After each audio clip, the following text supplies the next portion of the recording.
Roundup में आपका स्वागत है। मैं हूं मनीषा गुप्ता। आज बात करेंगे सोने की, जहां पर रिकॉर्ड इंपोर्ट अक्टूबर के महीने में होता हुआ नजर आया है और उसीलिए ट्रेड डेफिसिट यहां पर ऑल टाइम हाई पर भी पहुंच गया। कितना रिकॉर्ड इंपोर्ट हुआ है सोने का और किस तरह की कंजम्पशन है भारतीय बाजारों में, उस पर करेंगे चर्चा। साथ ही बात करेंगे सनफ्लावर तेल की, जहां पर कल बढ़त देखने को मिली लेकिन आज कुछ मुनाफा वसूली है। यहां पर क्या है ट्रिगर्स, क्या है फंडामेंटल्स, कैसे कर सकते हैं आप कारोबार, बताएंगे आपको।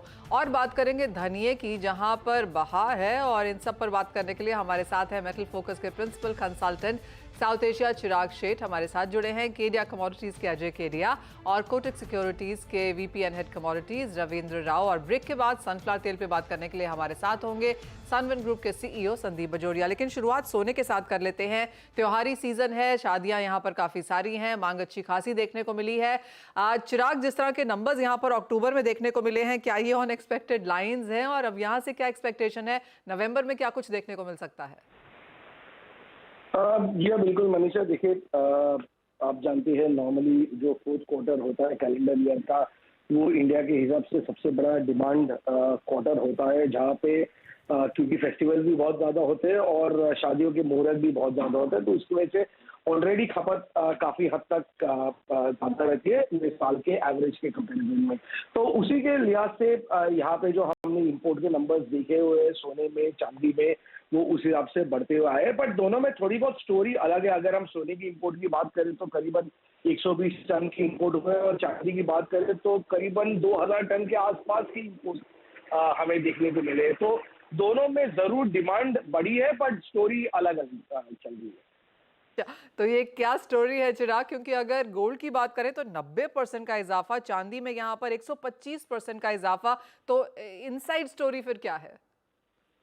देखिए, सबसे पहली चीज ये समझना जरूरी है कि इंडियन मार्केट में 2 क्वार्टर से बहुत ज्यादा कंज्यूमर लेवल भी डिमांड नहीं थी, और रिटेल लेवल पे भी जो स्टॉक थे, वो जो रिटेलर्स थे या मैन्युफैक्चरर्स थे, वो स्टॉक बिल्डअप नहीं कर रहे थे। तो आप कहीं कहीं जो नियर मार्केट स्टॉक थे, वो 2 क्वार्टर में काफी हद तक घटे हुए थे। अब हमने देखा हुआ है कि क्योंकि जैसे कंज्यूमर भी प्राइस से बहुत ज्यादा एडजस्टेड हो गया है, फेस्टिव सीजन है, तो हमने देखा कि ट्रेड भी कहीं पे अपना स्टॉक बिल्डअप आईजीएस के बाद करनी स्लोली स्लोली शुरू कर दिया था। और जो रिसेंट करेक्शन आया था, उसके लिए ट्रेड को ये लगा था कि ये शायद करेक्शन अभी भी कंटिन्यू होगा, तो इसकी वजह से डिमांड काफी हद तक ऊपर आएगी। जबकि सिल्वर में हम एक्चुअली बात करें तो सिल्वर में ये पूरा साल वॉश आउट रहा है। हमने 1000 टन के आसपास के इंपोर्ट पूरे साल में सिल्वर में आते हुए देखे हैं, जो ऑन एन एवरेज 6000 टन के आसपास होते हैं। जबकि ये जो हमने मंथ में जो 2000 टन के आसपास के इंपोर्ट आते हुए देखिए, एक्चुअली कैचअप है सिल्वर में। क्योंकि सिल्वर में अभी भी कंज्यूमर लेवल पे इतनी ज्यादा डिमांड अभी भी नहीं आई हुई है, बट ट्रेड लेवल पे अब थोड़ा बहुत ऑप्टिमिज्म जरूर बढ़ते जा रहा है। ओके, तो चिराग, फिर क्विकली अगर गोल्ड की ही वापस बात करें, अब क्योंकि आगे वेडिंग्स हैं और जैसे आपने कहा कि डिमांड एंटिसिपेशन में ये इम्पोर्ट्स हुए हैं, तो आगे किस तरीके के नंबर्स गोइंग फॉरवर्ड नवंबर दिसंबर के लिए आप एक्सपेक्ट कर रहे हैं, और क्या आउटलुक, एक क्विक आउटलुक प्राइसेस पर भी? देखिए दीपाली, आई थिंक 100 टन के आसपास के ऑन एन एवरेज इंपोर्ट्स अब अगले नवंबर और दिसंबर में देखने को मिल सकते हैं। हम शायद फिर से 800-900 टन के आसपास पूरा साल कंप्लीट करते हुए दिखाई देंगे। इन टर्म्स ऑफ प्राइसेस, अब यहाँ पे एक एक्चुअली इंटरेस्टिंग चीज है कि अगर जियोपॉलिटिकल टेंशन हाइटन रहे तो हमें थोड़ा बहुत और अपसाइड देखने को मिल सकता है।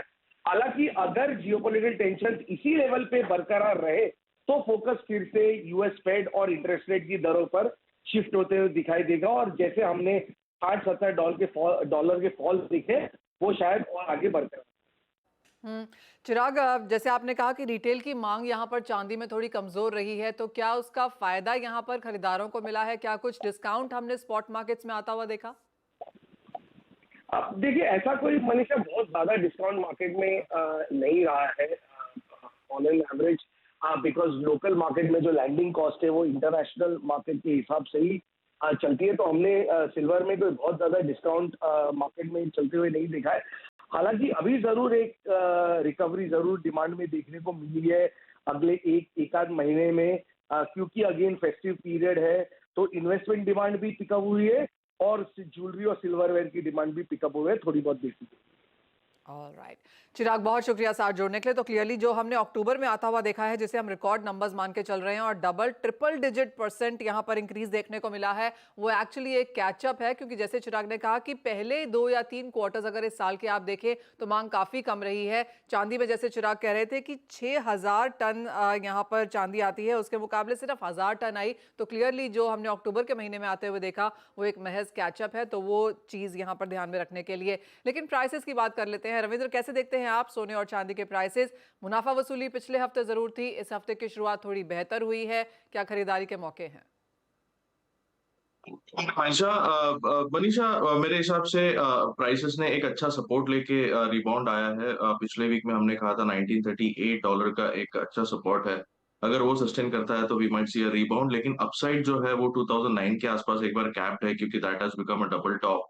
वहां से हमने 2 बार प्राइसेस को फिसलते हुए देखा है। तो I will be more optimistic अगर 2009 के ऊपर ये सस्टेन करता है। तब तक के लिए मुझे लगता है कि it might be more in a range. अगर सिल्वर की बात करें तो सिल्वर में भी $22 का एक अच्छा सपोर्ट प्राइसेस ने लिया है। सिल्वर में पॉसिबिलिटी है कि एक बार ही $24 तक के लेवल्स हम देख सकते हैं, क्योंकि बेस मेटल्स में एक रिबाउंड हमने देखा है।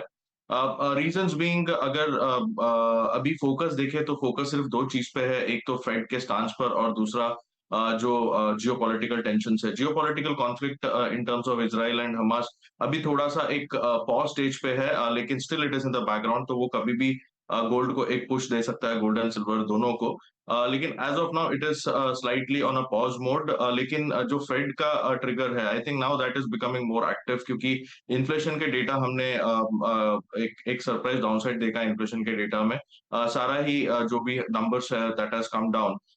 But on the other side US के डेटा जो है वो थोड़े से पॉजिटिव आ रहे हैं। कल के रिटेल सेल्स के number did not come as expected, तो वो थोड़ा सा I think that is creating a bit of a confusion, जिसकी वजह से कंसोलिडेटिव मूव रह सकता है। लेकिन फेड पिवट का जो एक्सपेक्टेशन है उसके चलते मुझे लगता है कि गोल्ड को लोअर लेवल पे कुशन मिलेगा, इवन सिल्वर को लोअर लेवल पे कुशन मिलेगा। तो I think until the support holds 1938 in gold and $22 in silver, मेरे हिसाब से एक कंसोलिडेटिव टू हायर बायस रहेगा।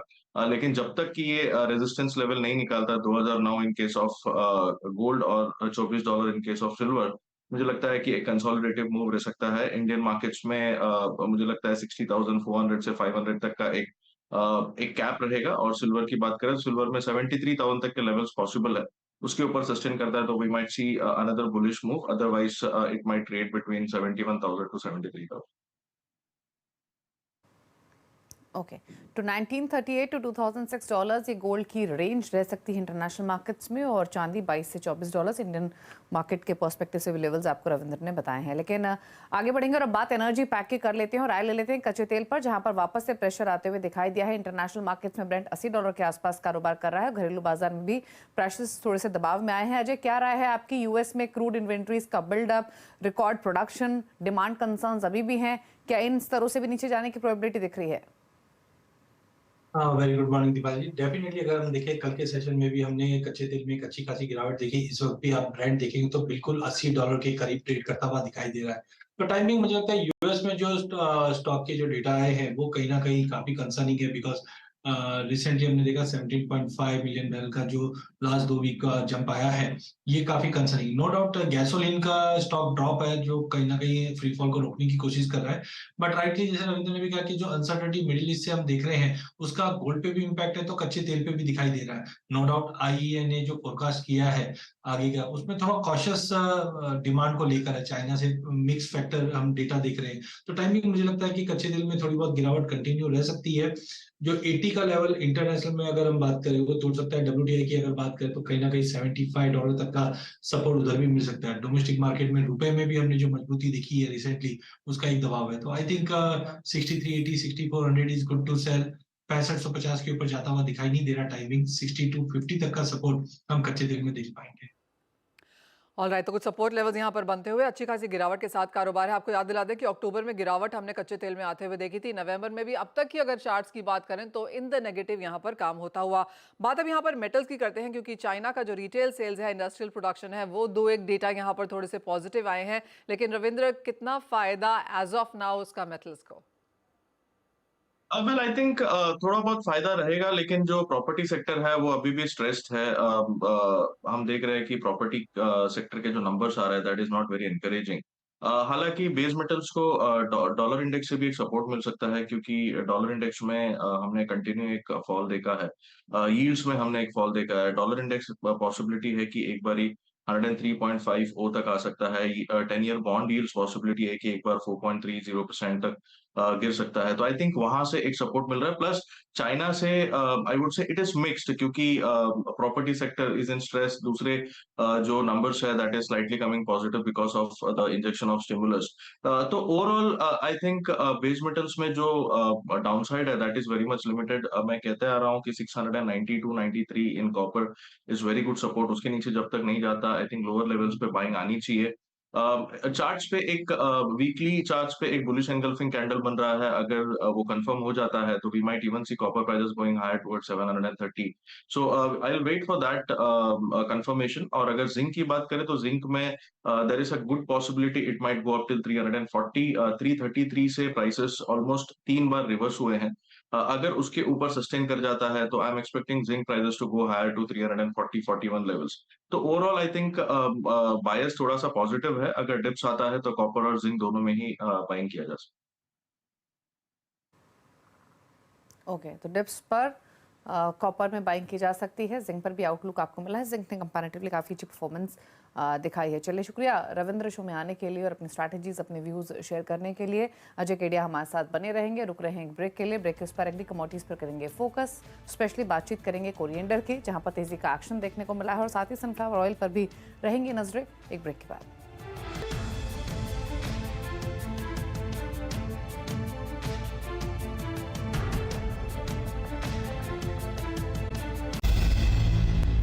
आपका स्वागत है। बात अब यहाँ पर सनऑयल की कर लेते हैं, जहाँ पर अच्छी खासी मूवमेंट कल भी देखने को मिली और आज जिस तरह की मुनाफा वसूली है इसको फोकस में डालना जरूरी है। हमारे साथ सानवन ग्रुप के सीईओ संदीप बजोरिया हैं। संदीप जी नमस्कार। कल अपर सर्किट था, आज मुनाफा वसूली है, 1.25% की गिरावट के साथ कारोबार है। माना यह जा रहा है कि जिस तरह की तेजी बाकी खाने के तेलों में देखने को मिली है उसका फायदा सनफ्लावर में आता हुआ नजर आया है। एक फाइनली खाने का तेल अब यहाँ पर एक्सचेंज पे है जिसमें कारोबार हेज किया जा सकता है।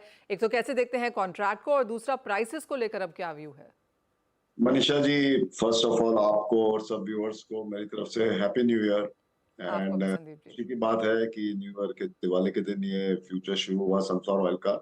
एंड स्लो एंड स्टेडी अच्छा मूव कर रहा है, वॉल्यूम्स पिकअप कर रहे हैं। एंड तो we wish all the best for this futures, because edible oil वालों को बहुत डिप्राइव्ड फील हो रहा है 2 साल से। तो थोड़ा बहुत कुछ ना कुछ सामने है, तो इसमें पार्टिसिपेशन धीरे धीरे बढ़ेगा। I am very hopeful about it. And जैसे आपने कहा कि कल मार्केट में पिछले 4-5 दिनों में मार्केट कंटिन्यूस बढ़ता रहा। इंटरनेशनल मार्केट भी बढ़ता रहा और लोकल मार्केट भी बढ़ता रहा, बिकॉज इंटरनेशनल मार्केट में जो लो प्राइसेस थी वहां से हमने देखा कि पाम ऑयल में, सोयाबीन ऑयल में और सनफ्लावर ऑयल में, तीनों ऑयल में करीबन $50 बढ़ गए थे पिछले 7 दिन में। और उसी के कारण में करीबन 3-4 रुपए किलो यहाँ तीनों चारों ऑयल में प्राइसेस थोड़ी इंप्रूव हुई है। बहुत ज्यादा डिप्रेस प्राइसेस थी और बहुत ज्यादा ही हालत ये बन रही थी कि किसान रशिया यूक्रेन में सनफ्लावर सीड बेच नहीं रहा था, बहुत स्लो बेच रहा था, बिकॉज उसको रेम्यूनरेटिव कीमत नहीं मिल रही थी। उस कारण से सनफ्लावर ऑयल को पुश मिला है। और वही हालत हो गई कि ब्राजील में थोड़ा ड्राइनेस होने के कारण में सोयाबीन ऑयल को पुश मिला है। एंड पाम में भी अभी थोड़ा धीरे जाके लीन मंथ शुरू होने वाला है, और वो लीन मंथ को देखते हुए पाम में भी स्टॉक बिल्डअप अभी धीरे धीरे कम होगा। तो पाम ऑयल भी अभी थोड़ा सा बेटरमेंट की तरफ मूव किया है। सीपीओ का आज लेवल आप देखने को चलिए तो करीबन इंडिया में $920 का ऑफर हो रहा है सीपीओ का दिसंबर शिपमेंट का कांडा में। पामोलिन का ऑफर हो रहा है $900 का। सोयाबीन ऑयल का, क्रूड सोयाबीन डिगम का ऑफर हो रहा है करीबन $1090 का। और सनफ्लावर ऑयल का ऑफर हो रहा है करीबन $1010 का। तो वेल पॉइज्ड है। सब में सस्ता है क्रूड पाम, उसके बाद सनफ्लावर और हाईएस्ट सोयाबीन ऑयल है। एंड इंडिया में आपने देखा कि अवेलेबिलिटी की कोई कमी नहीं थी पूरे त्योहार में, पूरे फेस्टिवल सीजन में इनफ एडिबल ऑयल इंडिया में सब जगह पे अवेलेबल था। और प्राइसेस भी हिस्टोरिकल लो पे थी। मैं तो कहूंगा कि ये साल कंज्यूमर्स के लिए एडिबल ऑयल के पॉइंट ऑफ व्यू से बहुत अच्छी फेस्टिवल सीजन और दीपावली रही, बिकॉज 10 साल के जो निचले स्तर थे उस स्तर पे एडिबल ऑयल का कीमत रह रही है। तो ये अच्छी बात है, लेकिन साथ में अभी गवर्नमेंट को ये भी देखना है कि भाई किसानों को और इंडस्ट्री को भी हम कैसे सपोर्ट करके रखें और जिंदा रखें। कंज्यूमर हमारे लिए बहुत इंपॉर्टेंट है, कंज्यूमर डिमांड हमारे लिए इंपॉर्टेंट है, और कंजम्पशन बढ़ता है तो हम खुशी हैं, हमारी इंडस्ट्री को ज्यादा आउटलेट मिलता है। लेकिन गवर्नमेंट को अभी ये जो सीपीओ और पॉमोलिन की जो ड्यूटी डिफरेंस है इसको बढ़ाना जरूरी है। बिकॉज मैंने आपको जैसे कहा कि $920 सीपीओ का भाव है, $900 पॉमोलिन का भाव है। फिनिश प्रोडक्ट $20 सस्ता बेच रहे हैं इंडोनेशिया मलेशिया रॉ मटेरियल से। और तो इसलिए हमें इंडस्ट्री को यहाँ सपोर्ट चाहिए कि जो हमारी ड्यूटी है, जो क्रूड ऑयल की ड्यूटी और रिफाइंड ऑयल की ड्यूटी में भी जो ड्यूटी डिफरेंस है 7.5% का, उसको 15% किया जाए। तो हम इंडिया में मेक इन इंडिया को सक्सेसफुल बनाए और सब क्रूड ऑयल लाए और क्रूड को इम्पोर्ट करके इसको हम रिफाइन बना के कंज्यूमर को सप्लाई करें। तो ये हमारी डिमांड गवर्नमेंट के पास पेंडिंग है। अभी हमारा कोशिश है गवर्नमेंट को इस बात वेरियस लेवल्स पे इस बात को समझाने की।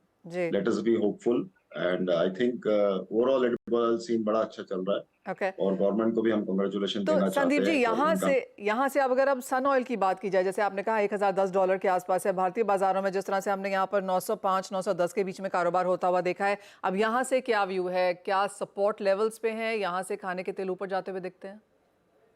मनीषा जी, मुझे लग रहा है अब हमें साइड वे मार्केट में आ गए हैं। Okay. और सन ऑयल का मुझे लग रहा है कि ये दिसंबर और जनवरी के जो फ्यूचर्स चल रहे हैं, ये मेरे ख्याल से 890 से लेके 920 के बीच में चलेंगे।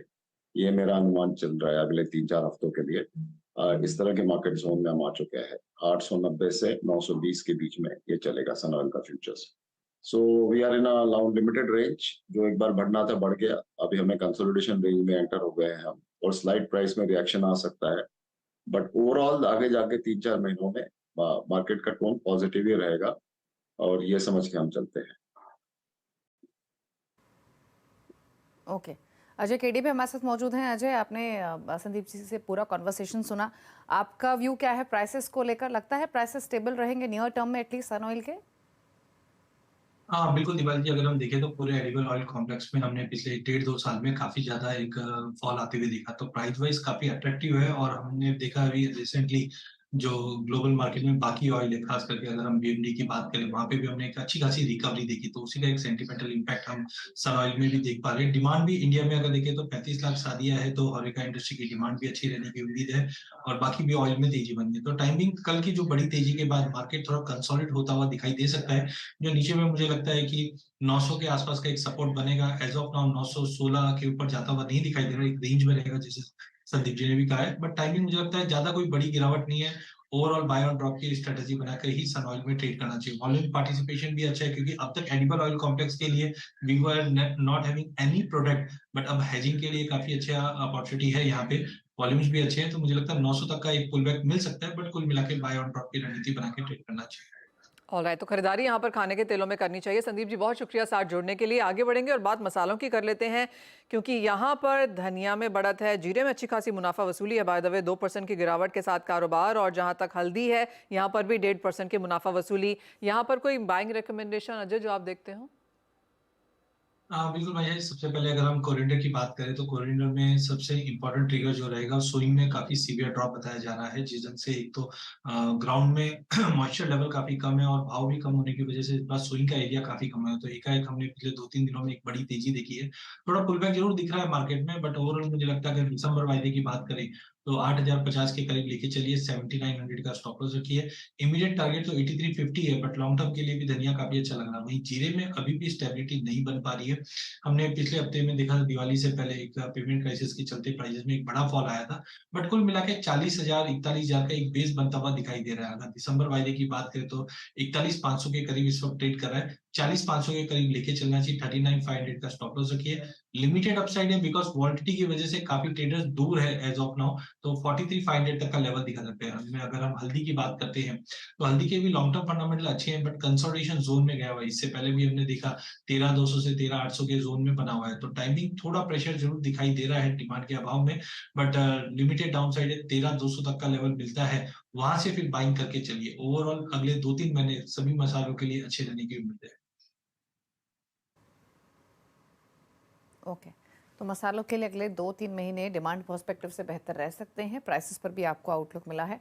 कोरिएंडर जीरे पर स्पेशली। चलिए, शुक्रिया अजय आने के लिए शो में और अपनी स्ट्रैटेजीज, अपने व्यूज़ शेयर करने के लिए। Thank you so much. इसी के साथ एक ब्रेक का भी वक्त हो गया है। ब्रेक के उस पर भी खबरें जा रही हैं CNBC आवाज़ पर। मुझे मनीषा जी को दीजिए इजाज़त। नमस्कार।